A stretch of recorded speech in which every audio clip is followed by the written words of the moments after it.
Hello, this is Anna Laura Brown, host of the Autoimmune Rehab Podcast, where we talk about how to actually thrive and heal your autoimmune condition rather than just covering it up with pills or changing your diet and hoping you'll feel better one day. We feature solo episodes on helpful topics and interviews with guests who have actually walked in your shoes with autoimmune disorders and/or who have years of experience in helping people to thrive and not just survive with autoimmune challenges. I'm a health coach who started this podcast because I was diagnosed with Hashimoto's in 2018, and I wanted to inspire hope and transform health for people with autoimmune challenges. So keep listening and let's get you the help and hope you really need. This is the Autoimmune Rehab Podcast.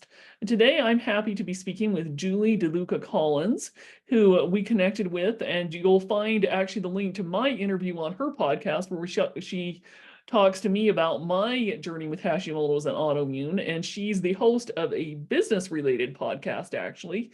But she also has her own autoimmune journey with something that we haven't really talked about before on this podcast. So I'm happy to have somebody share their journey with this. And I might slaughter the name of it, but it's called Sjogren's, I think, or something like that. Sjogren's. Okay. I didn't know how to say that either, so you're fine. So anyhow, Julie, welcome to Autoimmune Rehab. Why don't you start off by telling us a little bit about who you are, your story, and why you're here? Well, thank you, Anna Laura, for having me. I think that this type of information that you're bringing to the listeners is incredibly important because someone like me did not have this type of info, and it would have helped me a lot. It would have helped me a lot in the beginning, but I am a business coach. Or a business strategist rather. I help women entrepreneurs be able to build a brand so that they can make the income that they desire to have the freedom for their life. A lot of times as women, we are in that hustle culture and don't make enough or are afraid that, we can't take care of the dreams that we have. So I help individuals be able to do it in a way that doesn't compromise their health, doesn't compromise their values. And I also help them grow their brand by putting out their message through podcasting. Podcasting is an incredible tool, and I am incredibly passionate about this means of getting information out. I am a podcaster as well, so I know how wonderful an opportunity it is to connect with others in the world through the message and content that we have. Oh, absolutely, for sure. Yeah. And I've met people through doing podcasting. I would never have met through any other medium. And I'm sure you've Yeah. experienced the same thing. And I have people telling me all the time how great, it is to have this information. And I was the same way. I got my autoimmune Mhm. diagnosis and I didn't have this. There are other podcasts out there now on autoimmune healing and things like that, but there was not really anything in that specific space Mhm. before. And so, yeah, it's definitely helps to have it. So talk with us a little bit about how did you figure out, get your diagnosis with your autoimmune? How Yeah. did that come down for you? Well, it seems like a long time ago, but it really could be just yesterday, honestly. I lived in New York City at the time. I worked for a national organization that did a lot of working with school districts. I was part of the senior executive team. I traveled a lot. And one of the things that started to happen is I suffered from a never ending cough. The cough would come and then never go away. If I got a cold, forget it. I would have this cough ongoing. And I thought maybe it was allergies, living in New York City or traveling so much. I thought, oh, I'm allergic to something because this cough is not like bronchitis. It's not normal, right? And especially because it kept going. So I went to an allergist and he did all kinds of tests. And he said, you're allergic to dust, but that's not really what is happening. So you need to go see an ENT.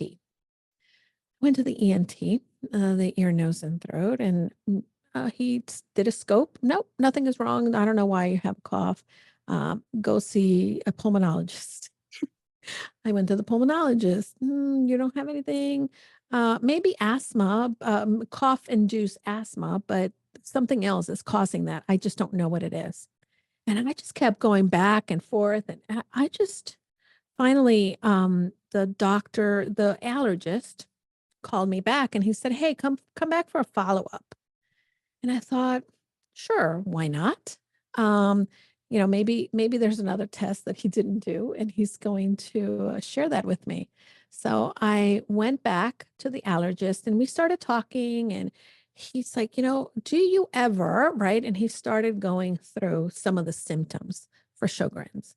And again, symptoms vary from person to person, but the pain in the joints and the muscles, and really, at times there were like pins and needles in my hands. Also, lots of dryness in my eyes, in my mouth. And he said, have you ever heard of Sjogren's? And I'm like, oh, I don't even know what that is.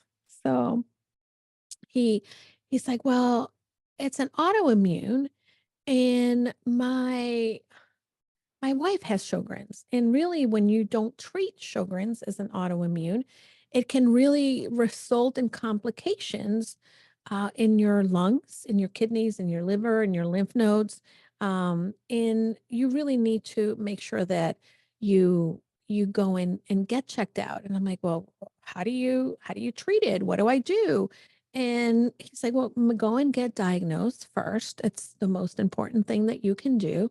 I'm like, well, what caused this? Of course, right? Because now we're trying to like, what did I do? Did I catch this from somebody? And all the questions. And I said, well, how do you know? He said, well, my wife has it. And everything that you're experiencing are things that she really went through, and your body is mistakenly attacking itself and your tissues. And again, you need to make sure that you go through the diagnosis first. So he made a referral.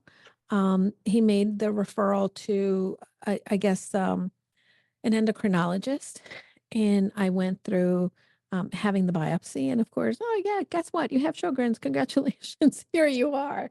And it was a needle biopsy. It wasn't pleasant. And one of the things that really helped me, and at first when I was diagnosed, I never heard of it, and I started to look at what is it, where does it come from, but most importantly, is I wanted to live a life that was not, I would say, defined by the diagnosis, because I had plans. I wanted to do so much. I wanted to continue to travel.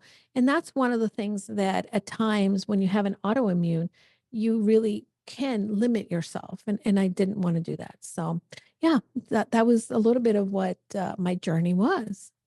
Well, yeah, that's unfortunately that's pretty typical, bounce around from doctor to doctor. That's what Mhm, a lot of us experience. But kudos to the allergy doctor for at least mhm. recognizing that, hey, you might have those symptoms and let's Yeah.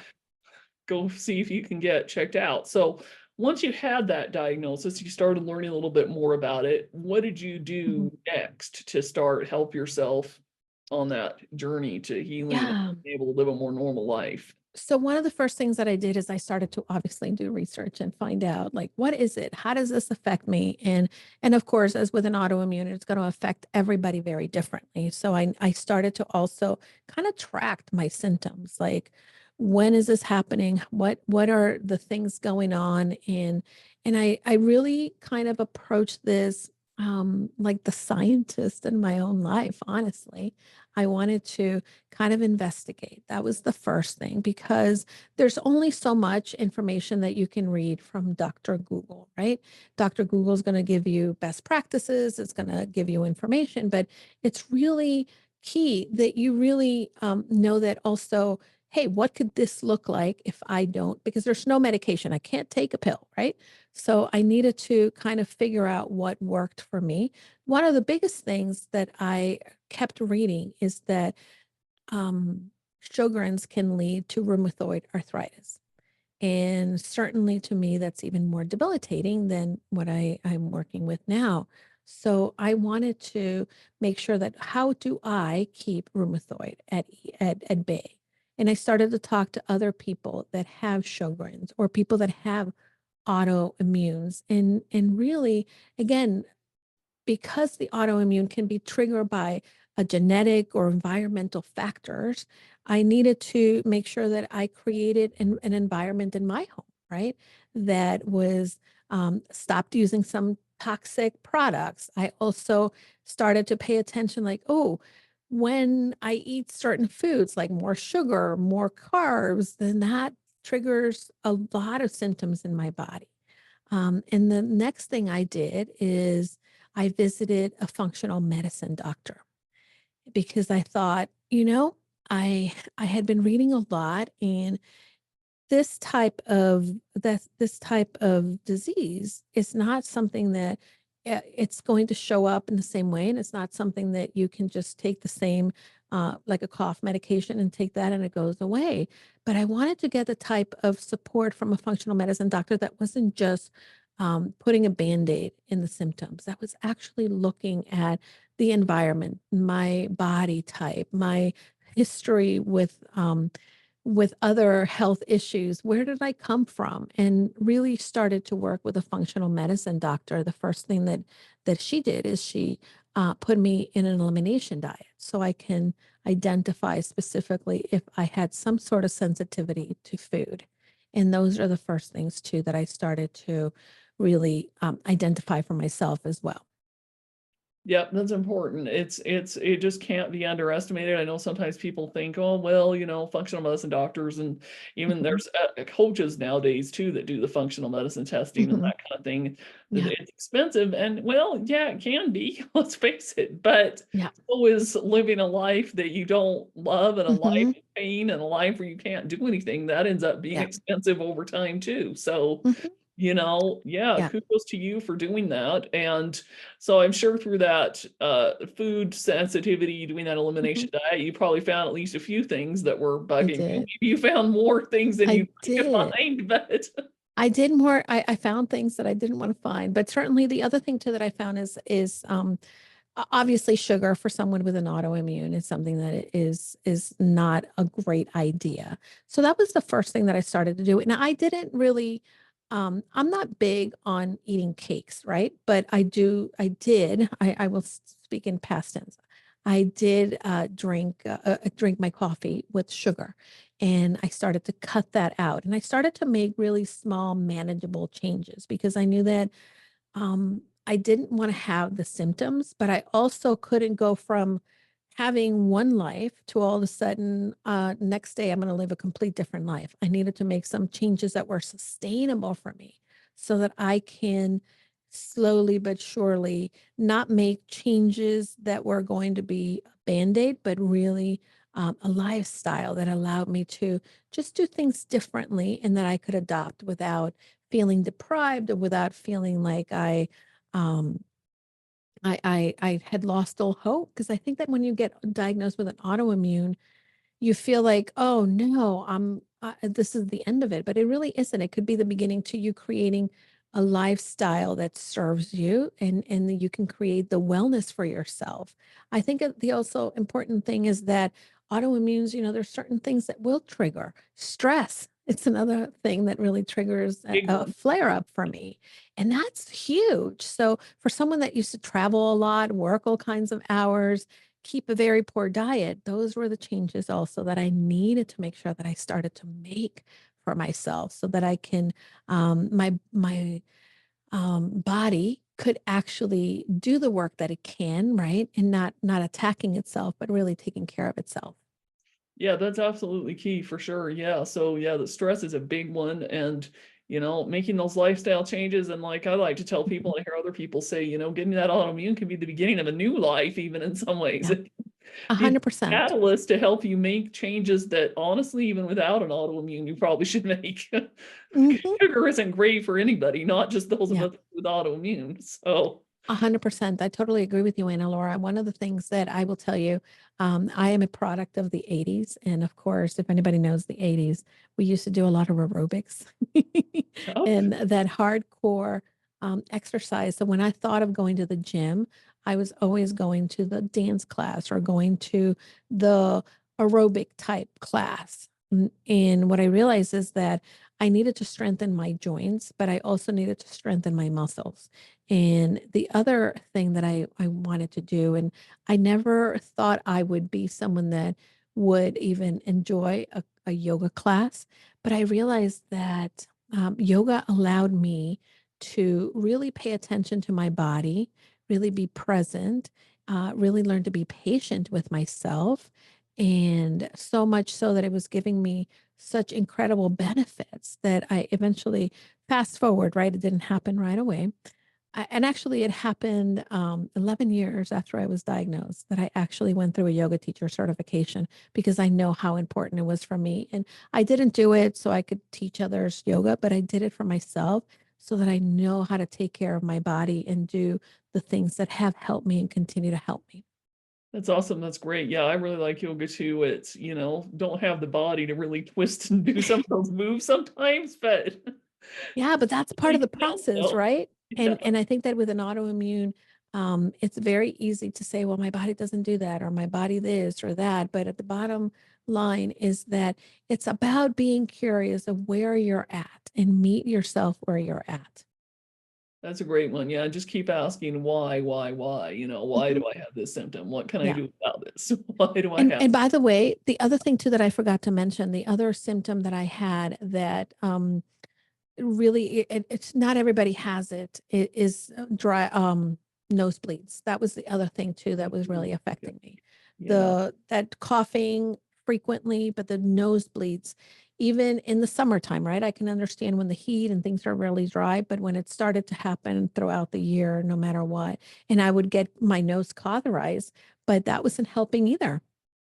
Yeah, that's a good symptom for people to be aware of too, because Hmm. I almost never get nosebleeds, and I know most normal, typically you Hmm. don't get nosebleeds that frequently. So, if you Yeah. start getting a lot of those, that's definitely a sign of, hey, whoa, Hmm. something's going on here. Yeah. That's Yeah. good. So, what other changes did you make? I know at the time you said originally you were working in corporate America. Did you Hmm. find that you were able to breaking loose from that and going out on your own? Did that help with Yeah, your stress so level in your I lifestyle? probably did not do it right away. I again I was diagnosed in 2008 and I didn't leave corporate America till 2020. So there was a good 12 years in between. But what I started to do is I stopped um not caring, not that I didn't care, but I stopped just living a very haphazard, right? I started to really plan more. So if I knew that I was having a trip, right, I was going to travel, then I made sure that, wait a minute, do I have water? Am I getting into the hotel at a decent hour? Hopefully. Do I have some healthy snacks so that I'm not having to just grab whatever from the road? And really started to just these small changes. The other thing too, I'm a high achiever. I'm a type A personality through and through. So sometimes work is very fun for me, but reminding myself like, okay, it's 7 o'clock. I'm not going to check my text or emails at a certain time. I don't, and even to this day, some of those are the same changes that I make. I very intentionally create space to check email, not throughout the day. I very intentionally make sure that I stay on track with this project, but I don't overwork. And there'll be days in which my tendencies will kind of rear up. But if I know that I'm going to stay late working on something, then I'm going to make sure the next morning I am not starting and burning the candle at both ends because my body just doesn't cannot do that. Not and honestly, Anna Laura, nobody really can do that, but we push ourselves to do that. And Mhm. I'd rather be preventative than actually have to end up with a bout. And for me, it's happened that I've worked and again, not perfect, but I've ended up with a flare up. And it really is tough. It really is tough to be able to get back on your feet when you fall. So I'd rather not start from scratch. I'd rather just maintain, and that's the easiest way to do it.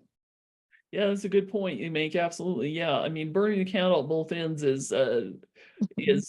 really not, like you say, feasible for really anybody. Those of Mhm. us that have autoimmune, just I think it ignites the flare-ups and we end up with worse symptoms, but that doesn't mean that if you don't have Mhm. autoimmune that that's a good idea. Yeah. So, yeah, Mhm.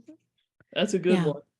Yeah, and I Yeah. like how you talk Absolutely. about, just making those gradual changes. as time Mhm. goes on, because nobody can really radically transform their lives by Yeah. the snap of the fingers overnight. It just doesn't happen. Mhm. And the other thing, as I've gotten older, right? I was diagnosed at 38. Oh my gosh, it seems so long ago, but 38. And now I'm 54. One of the things that now I have to navigate with my disease or my autoimmune is I'm a menopausal woman. So having certain things like vaginal dryness, that's definitely something that not only happens to a Sjogren's person, but it happens to a person of my age. The other thing is having dry eyes. How does that affect me when I am losing my vision, like most of us do, right? So understanding that and really like my doctor, my eye doctor, he is aware, right? I can't just necessarily go to any doctor. They need to be aware of what is an autoimmune, how does it affect my eyes, and how to be able to support me. So that's the other thing, that you have to become your own advocate and not be afraid to find the care team that is going to support you through the process. Oh, absolutely. Yeah, I agree. I mean, you're right. That does transfer over to other doctors too. It definitely is helpful when you have other Mhm. doctors, especially even though, they're at least somewhat aware of autoimmune and what Yeah. it is, even if that may not be their big specialty or whatever. Mhm. So do you still work with a functional medicine doctor today too, or have you found that I you didn't need to do. do that anymore? No? I do. So I will be transparent. My functional medicine doctor retired. So I do have a couple different people that I consult, because I'm a coach and I come across a lot of different people. But I did because first of all, that's the other thing too. When I moved to Connecticut, I just don't pick a doctor, say eeny, meeny, miny, mo. It takes me a lot to pick a doctor. So now that my doctor retired, I'm in the process of replacing her, I guess, finding another doctor. But I am working with someone in her practice, and she's not certified as a functional medicine physician. However, she does implement a lot of the same things that my doctor does. But I am in the process of researching two people that I have in mind that I've been checking out. I haven't met with them. You've caught me at the in between. So hopefully next time we speak, I'll have my new doctor. That's okay. That's good. Yeah, I'm basically just asking that because sometimes people think, oh, I can just go get evaluated by a functional medicine doctor and get some treatments, get in a remission, then boof, I'm done. I don't need it anymore. And it's No, it's an ongoing process. It's like, here's what I typically tell people. Let's say you gain your extra 20 pounds and you're uncomfortable, your clothes don't fit. That's kind of like a flare up, right? Your body is uncomfortable, you can't move, your joints hurt. And then you're like, wow, I better eat some more salads. And then you eat those salads, right?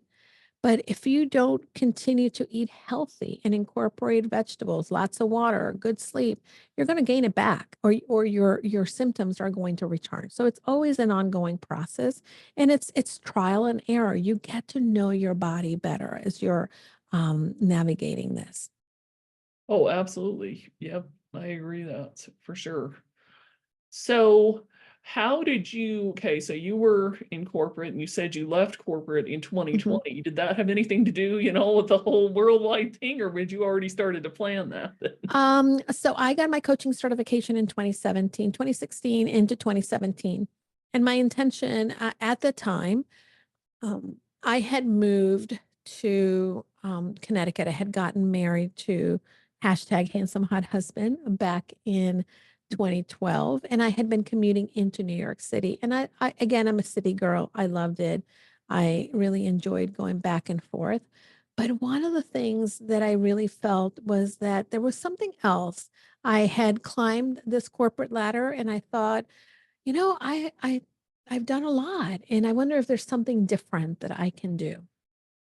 And I had worked with a coach that was tremendously helpful to me in navigating a lot of different things. And I thought, oh, I like this.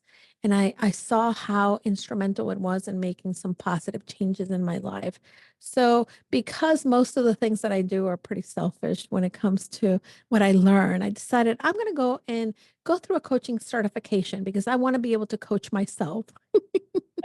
And I went through the coaching certification, and I thought, maybe sometime in the future, this is something that I can do. Maybe sometime in the future, I can coach women, specifically women who are not as confident, are lacking that belief in themselves, and I can show them that they can too accomplish the things that they want.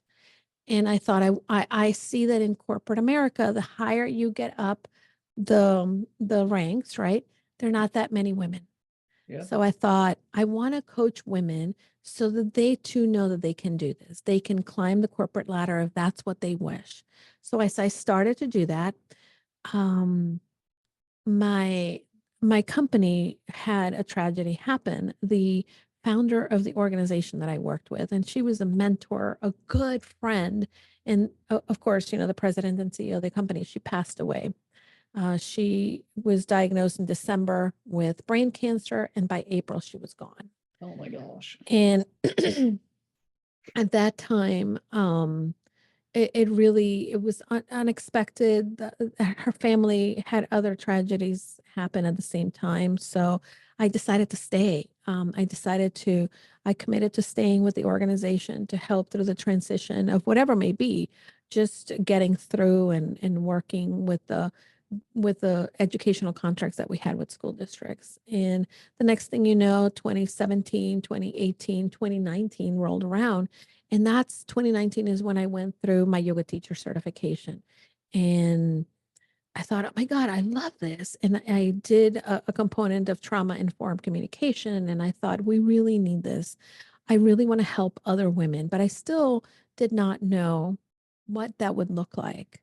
Um, I was also afraid, Anna Laura. I think this is so common, and I see this now with my clients.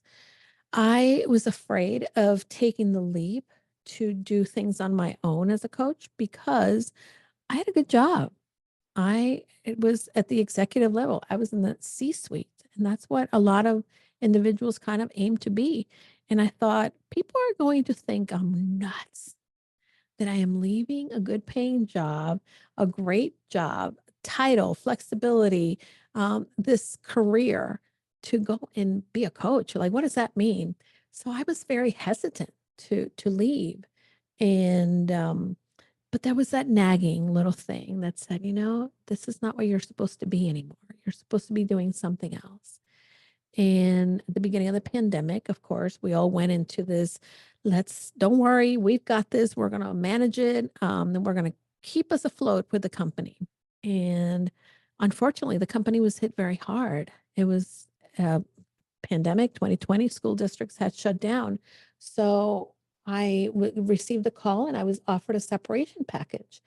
And because of my history with the organization, because of my commitment and love to making sure that the legacy of the founder kept going, I said, yeah, absolutely. I totally understand. And at the same moment that I said, yes, I understand, I'm going to take it, I remember getting this little giddy feeling like, ooh, I know exactly what I'm going to do. I'm going to open up my own business and go and help other women go confidently. And that was the first thought. I didn't know how or when. And that night I stayed up all kinds of hours thinking, okay, what does it look like? What do I want to do? And the more that I became excited, and that's when I launched Go Confidently Services. And my initial intent was to help women who were in that corporate arena be able to build their confidence so that they can continue to build their career or go to the next level in their career. And I still, to this day, I've been in business for 4 years. I still help women in their corporate environment.